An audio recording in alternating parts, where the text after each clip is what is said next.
Okay, so we are live, and I'm going to watch a couple more episodes of Batman the Animated Series.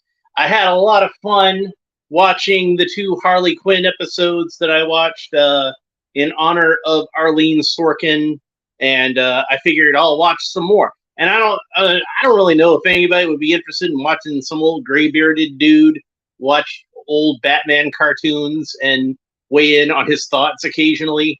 But screw it. It's my YouTube channel. I'll do what I want. So I'll put that up. I'll drink 2 drinks at the same time if I want to, Philip. I don't care. Shout out to my friend Philip who watched a little bit of that live stream at least. I don't know if he watched the whole thing. He watched at least a little bit of it though, so that was cool. Anyway, today we're going to watch The Cat and the Claw because I'm watching these on HBO Max. I mean, Max. What is it with all these, apps trying to make like the most generic names possible these days? Oh, we're not going to be called Twitter anymore. We're going to be called X. Nobody knows what the hell that is. People are still calling it Twitter. Even when they call it X, they be like X, which used to be called Twitter, because nobody knows what the hell X is. Well, nobody knows what the hell Max is either. And I keep having to Max, formerly known as HBO Max or HBO Max. Oh, I forgot they changed the name to just Max, because Max was my uncle. I don't need to call the app Max. You need HBO was the part of the name that was important. It's like if they changed the Whopper with cheese to just cheese, and you go into Burger King, you order just cheese, and they give you a Whopper with cheese. That doesn't make any sense. It doesn't make any sense to call HBO Max just Max. Doesn't make any sense to call Twitter X. Okay, rant over. I'm sorry. But yeah, I had a lot of fun watching those episodes, so I decided to do the whole dang series. And since I'm watching it on Max, and they have it in air date order rather than in, production order, like the DVDs were, that means the first episode is going to be The Cat and the Claw Part 1. Now, the last time that I tried to watch my way through the entire series on Max, and I think I made it through most of it, at least most of it. I got distracted maybe, but the last time I tried to do that, since it was in actual air date order, that meant that they had The Cat and the Claw Part 1, and then on Leather Wings, which was, okay, so The Cat and the Claw Part 1 was a sneak preview on Saturday morning. And then the next Sunday evening, they had the world premiere, which was on Leather Wings, which was actually the first episode in terms of production order also. So that was considered to be like the first episode, technically, even though the first episode in the actual time slot that the show started in would have been Heart of Ice. So when they did this originally, they had it set up so it was The Cat and the Claw Part 1, and then On Leather Wings, and then Heart of Ice, and then the rest of the episodes from that week, like Joker's Favor was one of them. I don't remember all of them exactly offhand, but that was like the first week of Batman the Animated Series. Maybe Pretty Poison was one of them, I think. But the first episode definitely that was aired in the regular time slot was Heart of Ice. So, but apparently HBO fixed that. Somebody must have complained about that. Oh, Feet of Clay. That must have been what it was. So now in terms of, it's set up in terms of air date order, except for The Cat and the Claw Part 2 is now the second, the second one. So let's see, Cat and Claw Part 2, On Leather Wings, Heart of Ice, Feet of Clay Part 1 and 2, It's Never Too Late, and Joker's Favor. I think that would have been the one that would have aired that Friday, if I remember correctly, because I went to visit my grandmother for the weekend, and I was able to record that one onto videotape. So that was one of the first ones that I was able to record onto videotape. We didn't have a VCR at my house because we couldn't afford one at that time, but my grandmother had one. So yeah, without further ado, I'm going to start this up, and you can watch me as I play this, and I'll talk about, give my thoughts on the episode while I do. Hopefully not just get too distracted with how much I am enjoying it Like that happened a lot with the Harley episode. Is I just got wrapped up in the episode, so you just got a lot of me like just really enjoying the episode with a big smile on my face. Anyway, let's go ahead and get this started.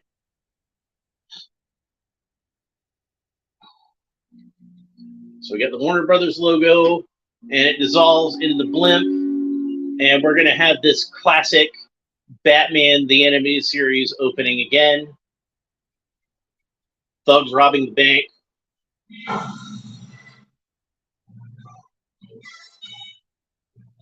This is such a unique way to open a cartoon show, and this is one where like they just shouldn't have a skip intro button on the streaming at all. We should just all watch and enjoy this opening. Oh, where Batman's eyes narrow. It's so great. I do miss the little spot that used to be on his lip, though. A little spot of white dirt. They took it out digitally.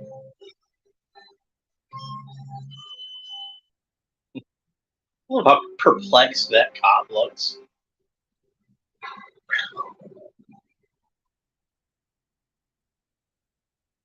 It's like a little movie unto itself. So here's another one of these nice title cards. Kevin Altieri, my boy. We know this is going to be a good animated episode.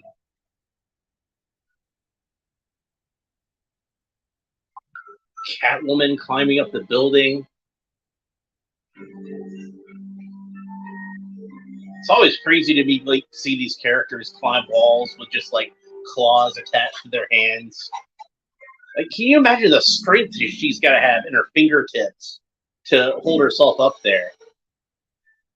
But it's a cartoon, so you just kind of tolerate it. And then you're thinking it's almost like a fur wrap around her neck, but it's actually her cat.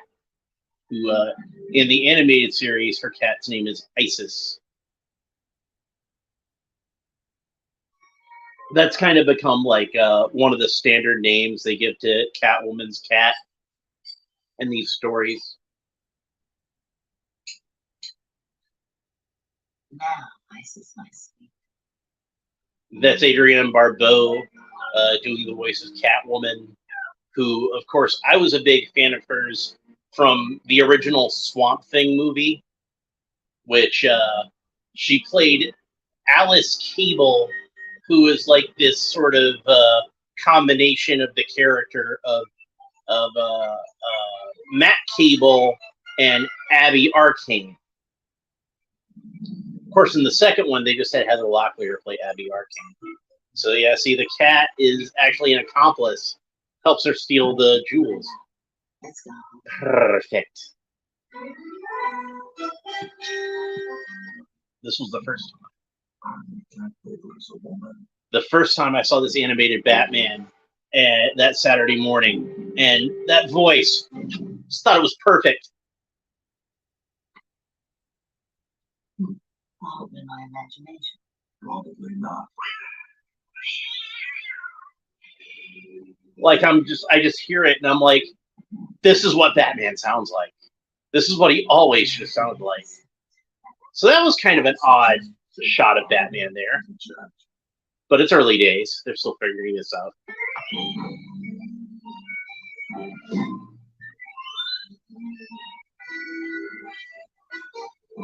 So Catwoman in this version is designed to look somewhat like the Michelle Pfeiffer version.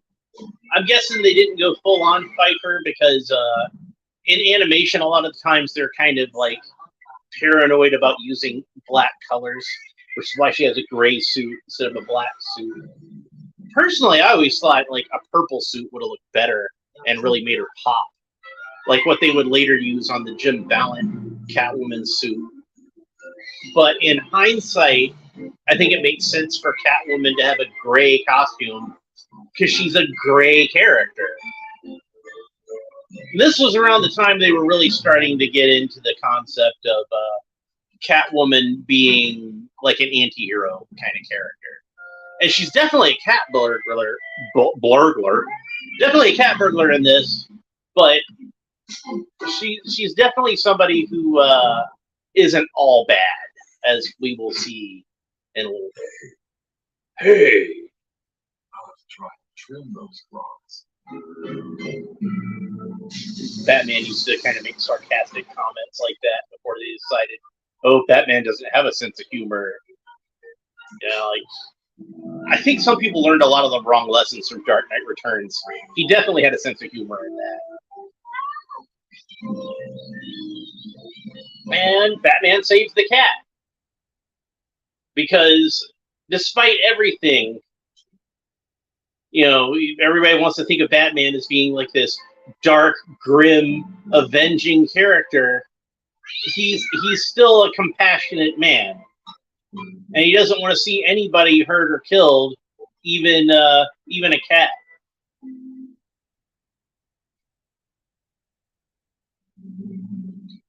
This, to me, is kind of the ideal version of Batman. And if I were going to try to do a Batman comic book or movie or TV show, this would definitely be the version of the character I would have in mind.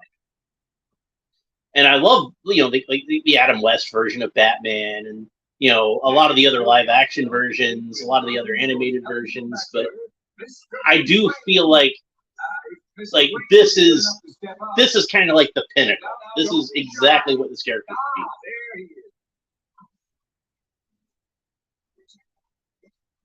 Oh, Bruce, I'm so happy to see you. One of the things I like about the Ben Affleck version of Batman is he's just straight up that version of Bruce Wayne. Like he even had them give him like that same sort of cowlick there. Like he wanted that animated series hairstyle. Well, that's 1,000. Oh, he's so smug there. Going twice. $10,000. Who is it? Oh, I thought it was going to be Selena Kyle, but it's just some blonde. Do I hear any more bids? Nah, they made Selena Kyle blonde on the show again because of Batman Returns, and the studio really wanted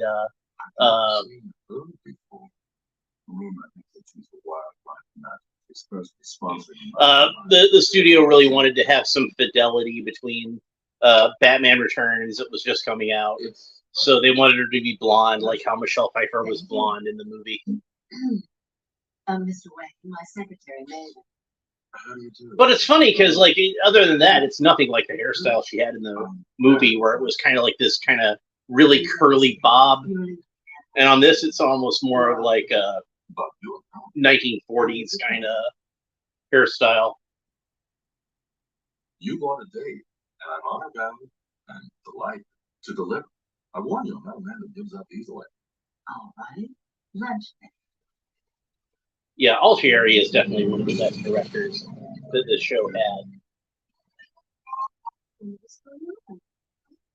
And there were a lot of really good directors on this show, but his episodes are often the standouts, I think.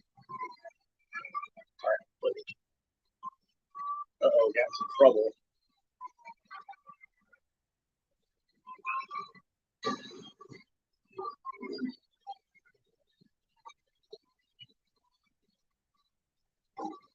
That looks to me like a .30 caliber machine gun, kind of similar to the one that the mercenary Quinn used in the G.I. Joe comic books. Kind of overkill for whatever kind of heist they're pulling, you would think. But these aren't ordinary crooks, as we will soon find out.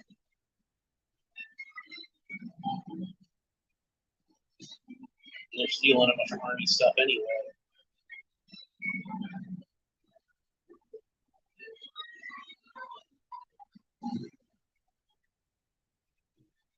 Batman wrecks their truck. Property damage, auto. And just kind of casually jaunts over to the sewer.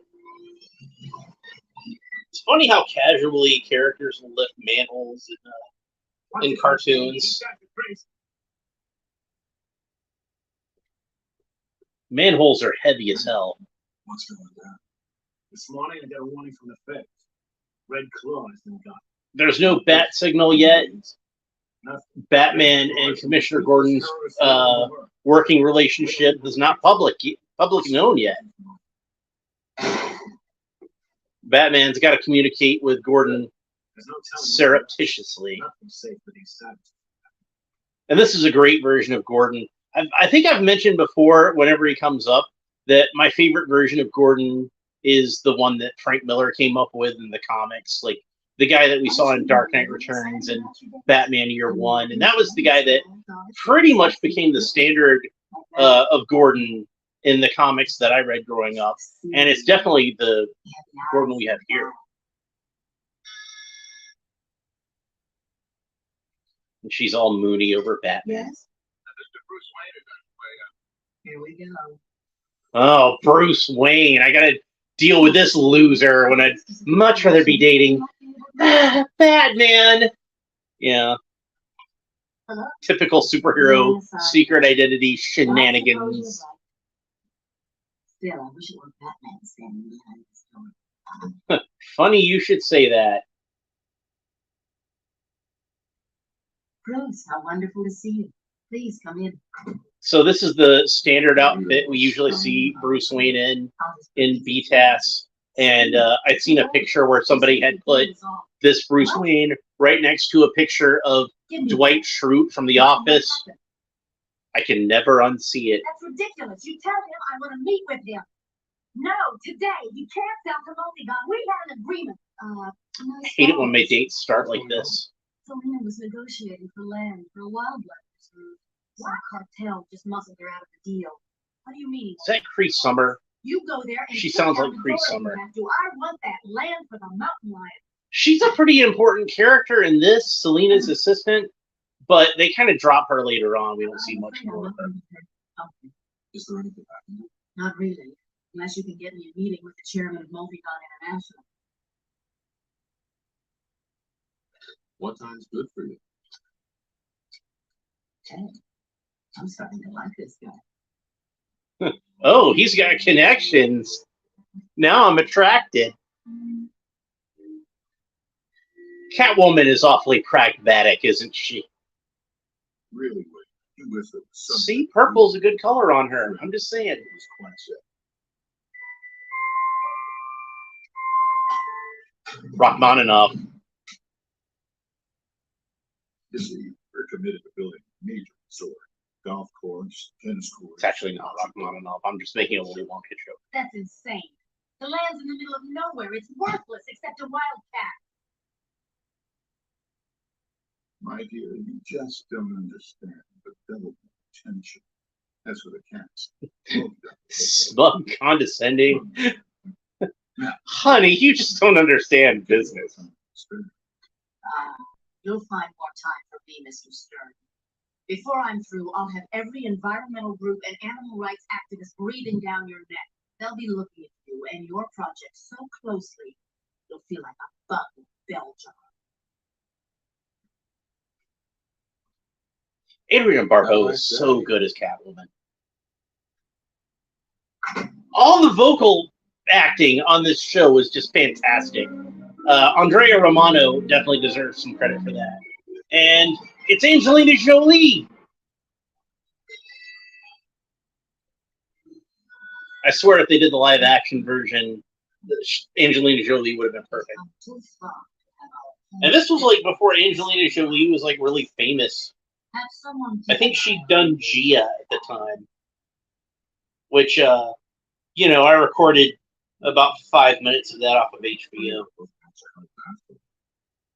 There was about 5 minutes of Gia that I watched several times.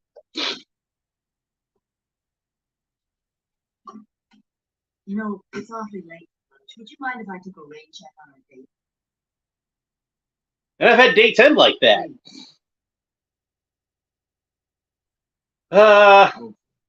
Bruce Wayne's such a nice guy. Like an actual nice guy, not a nice guy. Because he's Batman. We gotta increase our cut to the human operations. Anybody got a problem with that? These are such great gangster designs. And that guy especially looks like the one from Batman 1989. Hello, Vinny. It's your Uncle Bingo. And he throws the feather into his neck. What do you want? What do you know about Red Claw? Why are you asking us? We're no terrorists. You're still scum.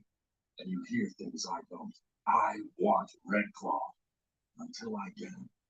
This guy's got to weigh like 300 pounds, and Batman's just lifting him like he's like a baby. I get the picture. I'll see what I can do. Those red skies. Gotham's definitely got a pollution problem.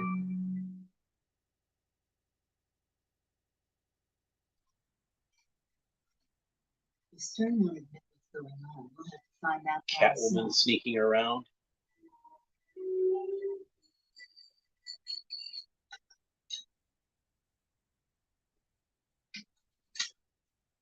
Despite our loss of arm, thanks to Batman's interference, we're going to proceed according to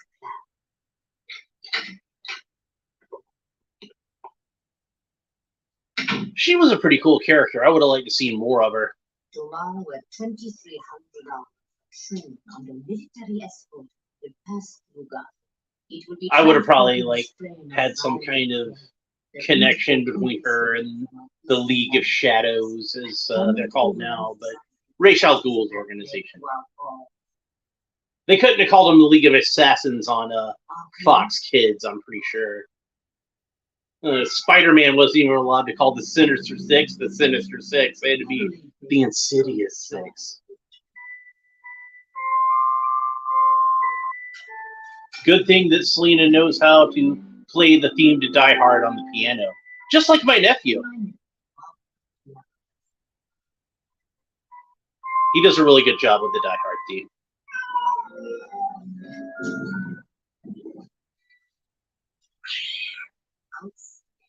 In the early days, especially, they were going for like this kind of, early 20th century pulp magazine kind of look. So even when they had technology, they gave it sort of this 1930s sort of look.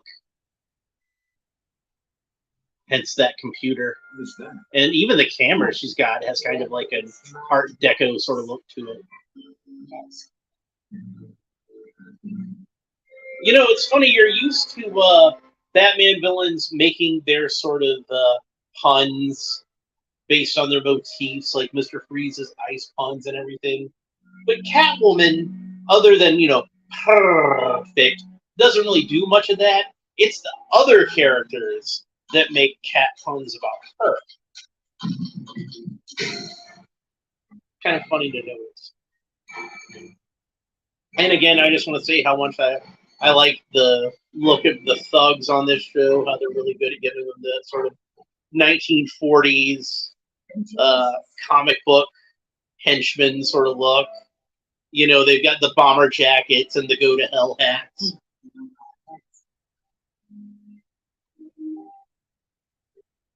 Speaking of Die Hard, now we're all crawling around in the air ducts, which my dad, who is actually in heating and air, he can tell you how, like, that's not what an air duct is really like. You cannot crawl around in one like that. Catwoman left those little barbed cats. That's a neat little trick. Yeah, have fun with that, guy.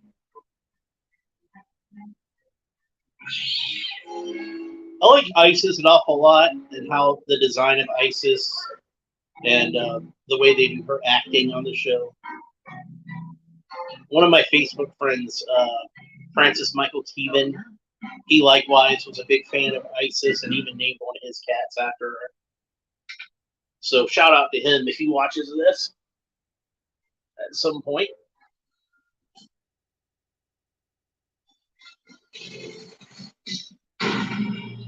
It was very unusual for a children's cartoon at this time to have actual firearms. But Fox,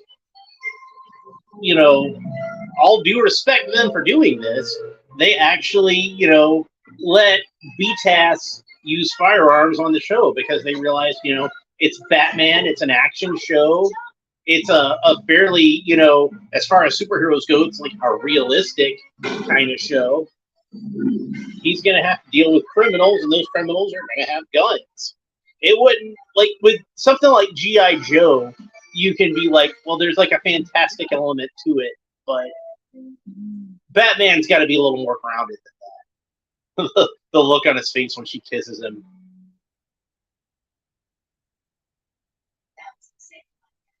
Is that old? Maybe not. I heard gunfire. Occupation. No. It's keep If I don't Leave the masks on. It's better that way. Don't be silly. You can't deny there's something between us. right, and then it's the law. I'm sorry. Hell have no fury, Batman. Never try the affections of a woman until next time. And there will be a next time. Oh, he's so good. Kevin Conroy, man. Oh, that's nice. It had its ups and downs. But I did get pictures of the Fun Family Resort site. It looks like there's some kind of abandoned military facility underground. Very interesting. You may stay those mountain lions yet. Uh-oh. But who is going to see you? We'll just have to find out in the next episode, which will be starting just a couple of minutes because I'm streaming it. But back in 92, I had to wait a whole week to see the second part. Because even though it was not the next episode of Batman would have been on Leather Wings. And then the next one after that would have been Heart of Ice. Then Feet of Clay. And then It's Never Too Late, which doesn't have any villains in it. And then Joker's Favor, which is where I first saw Harley Quinn. So we'll get to that episode eventually. No, I'm not going to skip the intro.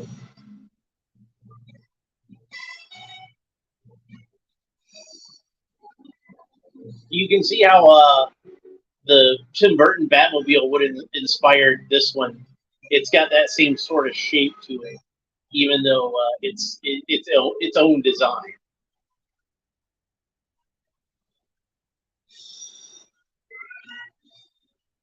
More firearms in the opening credits than most shows had in their entire run, at least as far as kids' superhero shows. Confused cop. And cue the lightning. Shazam! Billy Batson's out there somewhere, folks. Previously on Batman. Do you want to skip the recap? It's gone. Let's skip the recap. We just watched the episode. We don't need a recap. So then we got the same title card again. There's a lot of writers on this one. This one's directed by Dick Seabass. He's good. I don't think there's a bad director on Batman the Animated Series. But altogether, he's definitely one of the best. Seabass is good.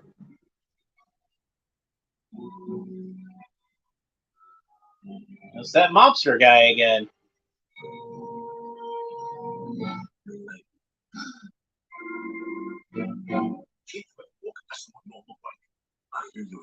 No, he can't walk up to someone normal like he's Batman. What do you expect? He's just going to knock on the door and be like, you know who I am? No, he's not going to do that. He's Batman. East and west. Okay. I get the picture. Batman sure likes picking this guy up. I think he's just showing off. Well, tonight, Red Claw. Don't know. It's real sketchy. One thing I can tell you, no one in the organization can take a name. These are outsiders. Oh? He's gone. There's nothing. It's almost as if Batman's stealthy. A last minute change. Didn't take 15 minutes clomping away. What if it was a military training? Something the government would want us to know about. Wouldn't be the first time. Blasted feds and secrets. I like Jim Gordon.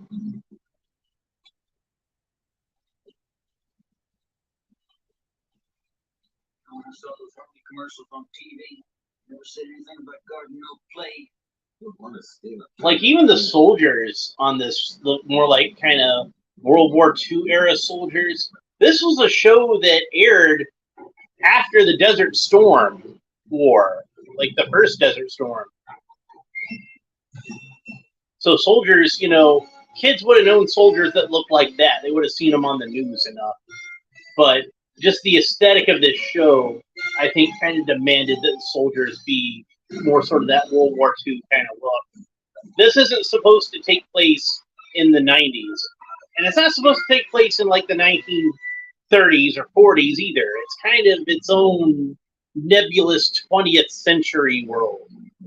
And I kind of feel like one day that's just where superheroes are going to take place. Like, how are you going to have Superman when you can't have Clark Kent be a mild-mannered reporter? You know, when newspapers are a thing of the past. Are you going to make him a blogger? No. Robin Hood was a contemporary character for hundreds of years until he finally became a character that took place during the Crusades. And I think eventually that's what will happen with superheroes. Is there'll be characters that take place in the 20th century, 19-something, you know.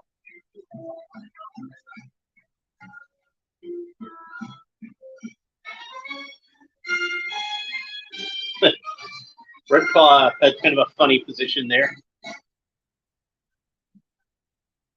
And she's got a cool outfit. It's like this kind of like ninja aerobics outfit. And you can tell like it's simplified, but you can tell like it's got wraps around the forearm. You can tell that that's supposed to be wraps around the forearms and around the shins. Even though it's pretty simplified, it gets the idea across.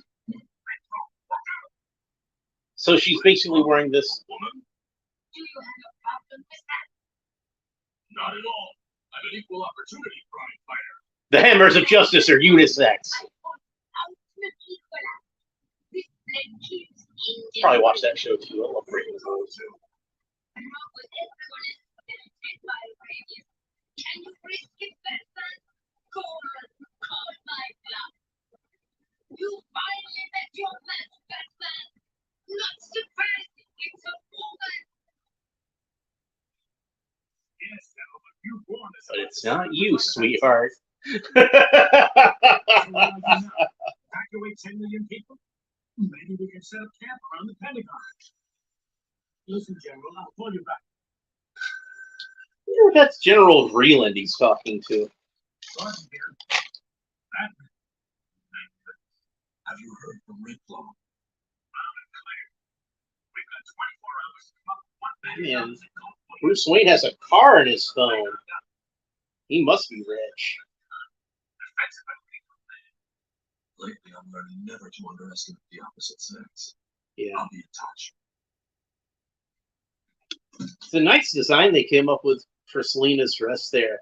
I like the sheer part on the sleeves and the way that they executed that. I can't tell you how much I've been looking forward to seeing you. This time I promise a much more exciting. Can't believe he wore the same outfit on the second date, though.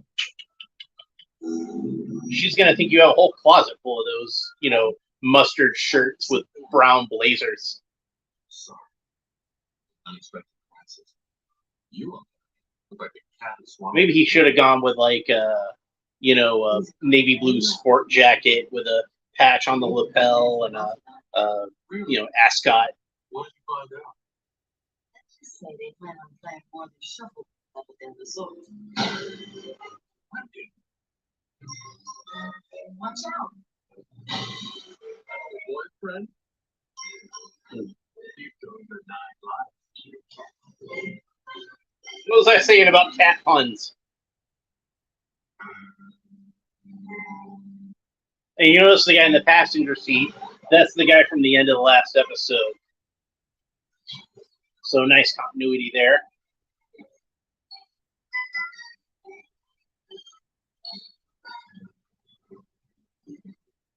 I always thought it was kind of strange how they draw the eyes on certain characters in this. Where, like, you see her eyes, it's just like, it's just iris with no pupil and no reflection in it. It's just a green dot. And you saw that a lot with some of these animated series characters. Sometimes they put like a little bit of a white glint in it if they were close up enough. I think Andrea Beaumont was the first character that I noticed having an iris.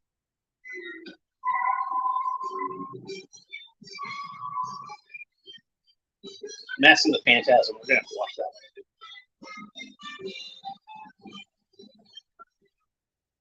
For a bat, he's awfully good at playing chicken. Oh, they fell in the water. They're fine.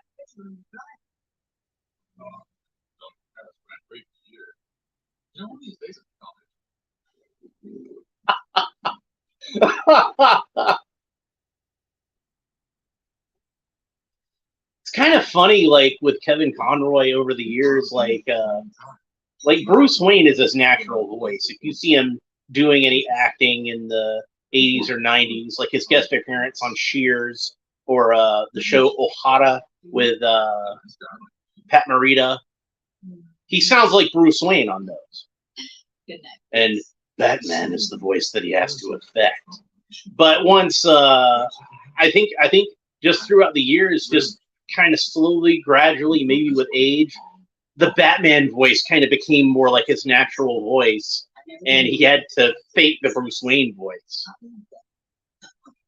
I kind of feel like Bruce himself was probably like that. Like he probably started out faking this Batman voice, and then it just kind of naturally became his real voice. Definitely by the time of Batman Beyond, Bruce just sounds like Batman all the time. I think it's time I just did. Not this time, I'm afraid where I'm going, they don't laugh at.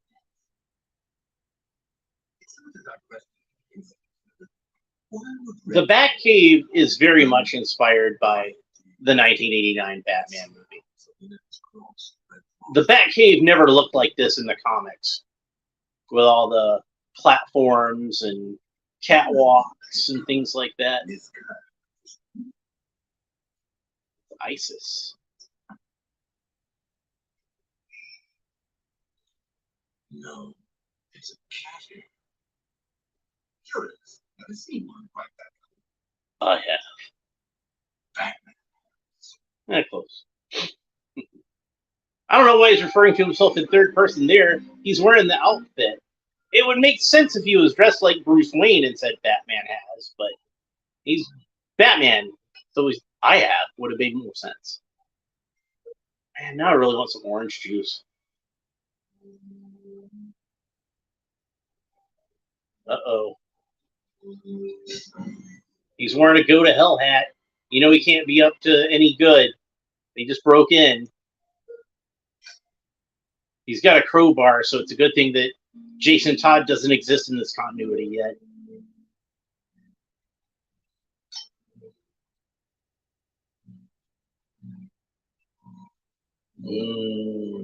Orange juice.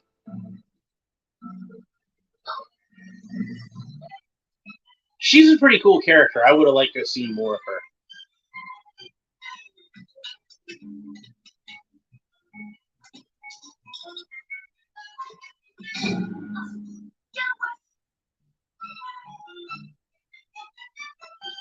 Pretty sure that's pre-summer.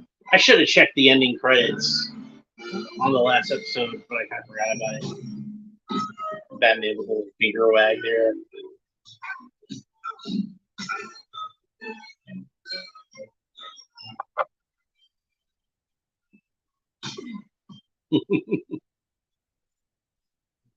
Okay, Velma.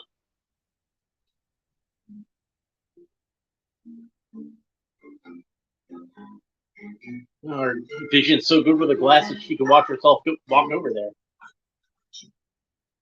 Red Claw is after you, Catwoman. Catwoman? What are you talking about? Raven, you must tell me where she's gone. These people are killers. The multi-gun site. You're not safe here. Is there someone? Well, I guess I could go. As long as you know who she He's is, so good. you should know how she feels. She's in love with you.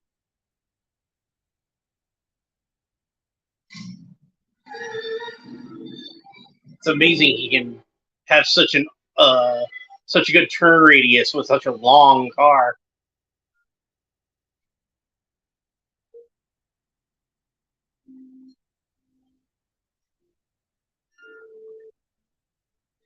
So, like, a lot of these backgrounds, most of these backgrounds, unless it's like a daytime shot, I think, uh, Eric Radomski had invented an interesting technique for this.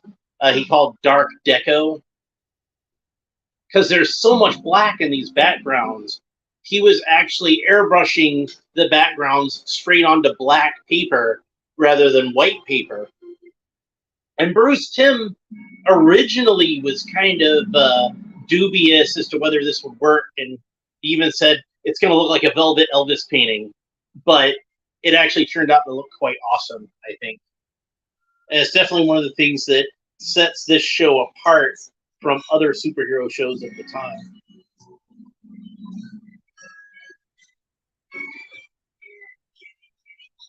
Or cat puns. From other characters that aren't Catwoman. Come on. What about you? There's something I have to pick up. Welcome to my place. I love the score in this show. Yeah. It has that sort of Danny Elfman feel to it. Shouldn't be surprising because the score was done by Shirley Walker, who did the orchestration for Batman 1989. She actually conducted the orchestra. Elfman didn't do it himself. They built this top secret facility. Oh, he's got Kevin's chili. Since you wanted the plague so bad, It's kind of funny how this guy was just so condescending to Selena earlier, and like this typical sort of like, sexist corporate executive, and now he's just Red Claw's little bitch, by the time carrying around her little soup pot for her. miles away, there'd be a dice. I like this bit with like she puts a little drop of acid on there to burn through the metal canister. All right, I'm just gonna. Plague to harm the precious fun. Because it's permanent here. Oh, the jerk! He's gonna get what's coming to him. Oh, let's get my But yeah, we'll just leave and assume everything went according to plan. It's not like Batman is infamous for escaping from death traps. Come on.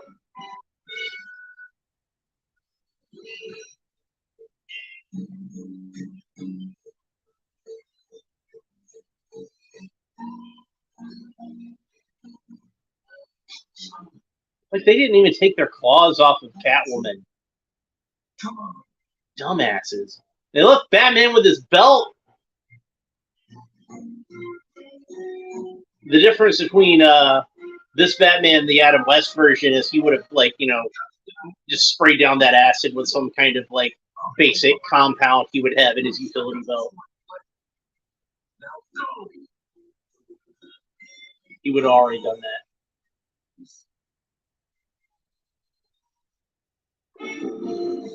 I think they did a really good job with the chemistry between Batman and Catwoman on this show, particularly in these early episodes where they're still trying to give her kind of that anti-hero sort of vibe. Eventually, they try to do her as more of a straight villain, and I don't think she works as well with that. So he's spraying the gasoline all over the place.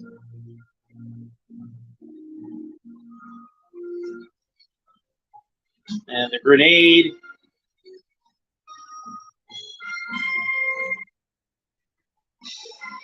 And there goes the plague.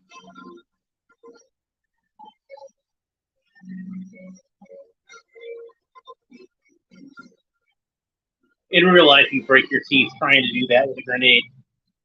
But it looks cool in the movies, don't it?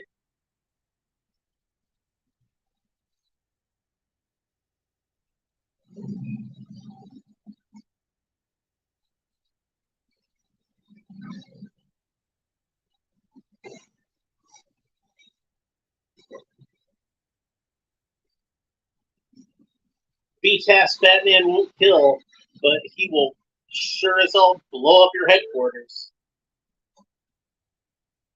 Hope everybody got out of there okay. He blows up the helicopter. And that blows up the other trucks.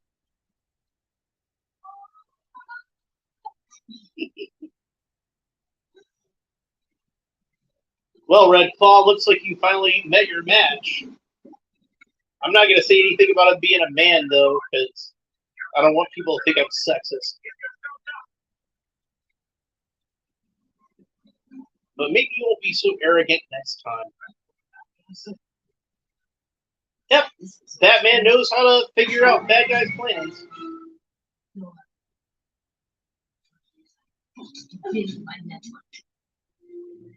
Catwoman's a good fighter, but I would think against somebody like Red Claw, she would be completely out of her depth.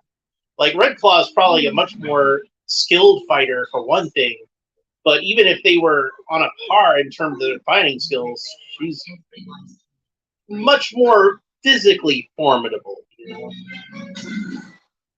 The Catwoman's got her own friends.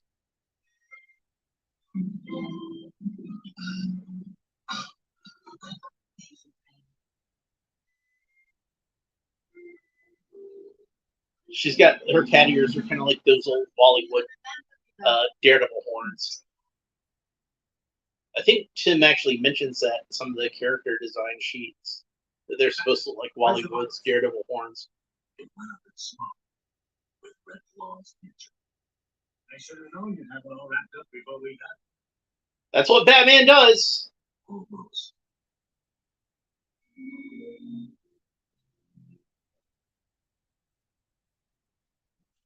Maven? Maven? She's gone. The Turtles have booked. Told the police about her cat bird. Not yet. Why not? I didn't want to take it away from the Do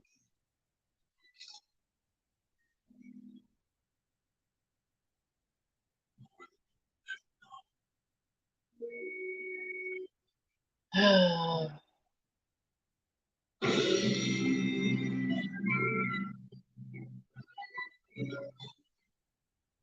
I'm gonna wind that back. Too far.